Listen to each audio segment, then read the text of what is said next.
ये नश्वर मनगढ़ंत वार्णिक गुरु घंटालो अर्थात हर वार्णिकों के वर्णेश ही वर्णेश छाए हुए हैं। अखंड भारत अर्थात अखंड अस्तित्व। भारत शाश्वत ज्ञान में रत, अनवरत अस्तित्व अनंत में जगा हुआ, आत्मवत जड़ चेतन हर प्राणी से कमलवत जग सर में खिला हुआ। अखंड जीवन, अखंड ईश्वर और अखंड ईश्वर के अखंड ऐश्वर्य का नाम ही अखंड भारत है, या अखंड विश्व गुरु भारत है, या अखंड हिंदू राष्ट्र है। आपका नश्वर शरीर और नश्वर शरीर में दृश्य अदृश्य रूप से सदा विराजमान उस अखंड शाश्वत के समस्त शाश्वत अखंड ऐश्वर्य और उनके समस्त अखंड तत्व जैसे प्राण, आत्मा, परमात्मा, प्रकृति, समस्त ज्ञान विज्ञान, समस्त वेद विद्याओं, पंचभूत, तंत्र, ज्योतिष, सत्य, शाश्वत, सनातन और कुल से वैश्विक तल पर समस्त जीवन तथा अस्तित्वगत संबंधों का लौकिक और पारलौकिक एकमात्र खोजी और उसका एकमात्र नाम भारत और अखंड भारत है। और इस अखंड भारत के विरुद्ध जो भी सांसारिक वार्णिक षड्यंत्र और उन षड्यंत्रों के सहयोगी असत्य, झूठ, छल, कपट, काम, क्रोध, लोभ, मोह, मत्सर, ईर्ष्या, द्वेष तथा समस्त आसुरी वृत्तियों को कुल से वैश्विक तल पर एकमात्र नाशक का नाम भी भारत और अखंड भारत ही है। क्योंकि जिसका भी अस्तित्व है उसमें ईश्वर है और ईश्वर परम ज्योतिर्मय है, और जिसका अस्तित्व नहीं है वह ईश्वर विहीन और ज्योतिर्विहीन मनगढ़ंत है।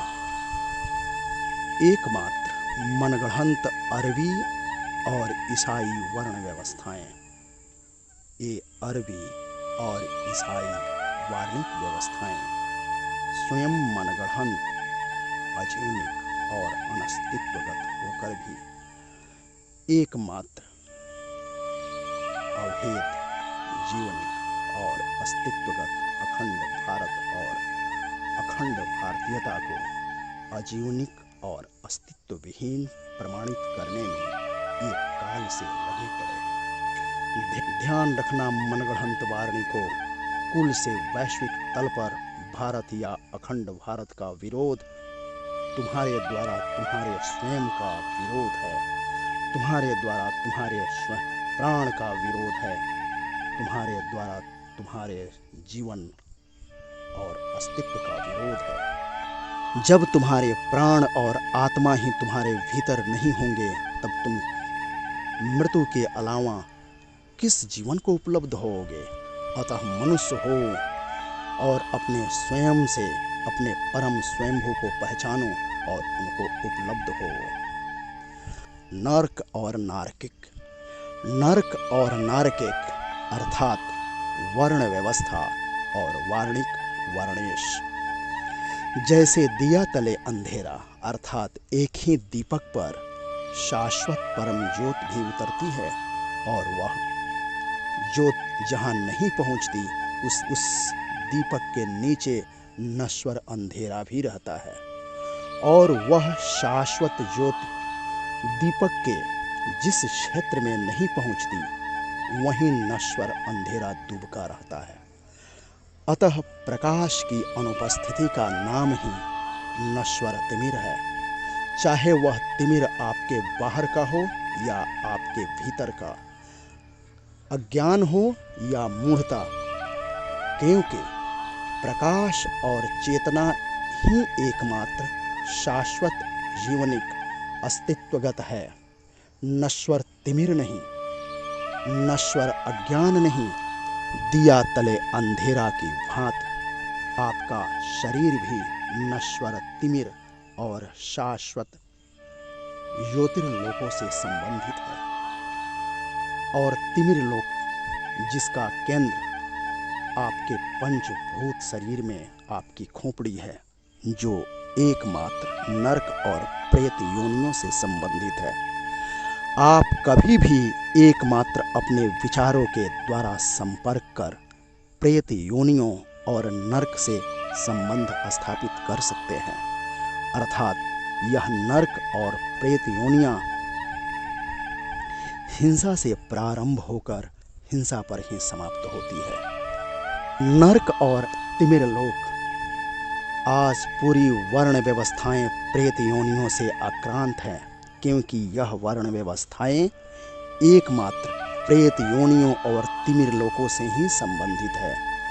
स्वर्ग अर्थात ज्योतिर्लोकों से इनका कोई संबंध नहीं है, और इन प्रेत योनियों को उपलब्ध होने का एकमात्र जीवंत और जागृत व्यवस्था का नाम ही तो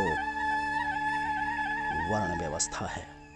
जहाँ वार्णिक निर्देशों से जीवन जीने वाले ये वार्णिक जिस योनि को उपलब्ध होते हैं, वे मात्र एकमात्र प्रेत योनियां ही तो है। और ये प्रेत योनियां जहाँ निवास करती हैं, उसी का नाम ही तो तिमिर लोक अर्थात नरक लोक है। इसलिए ये वर्णेश वर्ण व्यवस्थाओं में उन मूढ़ वार्णिकों को स्वर्ग का लालच देते रहते हैं। वार्णिक अर्थात अति विचारपूर्ण व्यक्ति, और अति विचारपूर्ण अवस्था में ही तो हिंसा का जन्म होता है। अतः ये सारे वार्णिक नरक से ही आते हैं और नरकों में ही जाते हैं, क्योंकि अंतमति सोई गति। नश्वर से नश्वर में ही जा सकते हैं, शाश्वत में जाने की कोई व्यवस्था नहीं है। गरुड़ पुराण, गरुड़ पुराण में नरक और नारकों की एक झलक। अंधेन तमसावृता अर्थात तमस से आवृत अंधों का लोक ही तो नरक है। नरकों में पड़े ये नारकिक निरंतर जहाँ चिल्लाते रहते हैं, अस्ति में बांधवा कह पी ये में दुख विमोहिता। वर्ण व्यवस्था में ये वार्णिक और वर्णेश सदा दिया तले अंधेरे को ही जीते रहते हैं। इसलिए ये शाश्वत ज्योति प्राण के निकट होते हुए भी चूक जाते हैं, और जड़ चेतन सबका प्राण लेने पर निरंतर उतारू ही रहते हैं। स्वर्ग आपके बाहर और भीतर उपस्थित परम अखंड शाश्वत ज्योत का नाम ही प्राण और आत्मा है, जो एकमात्र परम ज्योतिर्लोकों से ही संबंधित है, जहाँ एकमात्र चेतना चेतन और परम चैतन्य का ही प्रवेश संभव है, किन्हीं वार्णिक मूढ़ों और उनके मनगढ़ंत विचारों का नहीं। सत्य अर्थात अखंड के शाश्वत तीन द्वार। हम अस्तित्व से संसार अर्थात शरीर में उस अस्तित्व की शाश्वत विधियों से ही आते हैं, और उसी शाश्वत विधियों से पुनः प्रस्थान भी करते हैं। उस अखंड अस्तित्व का आपके भीतर और आपके बाहर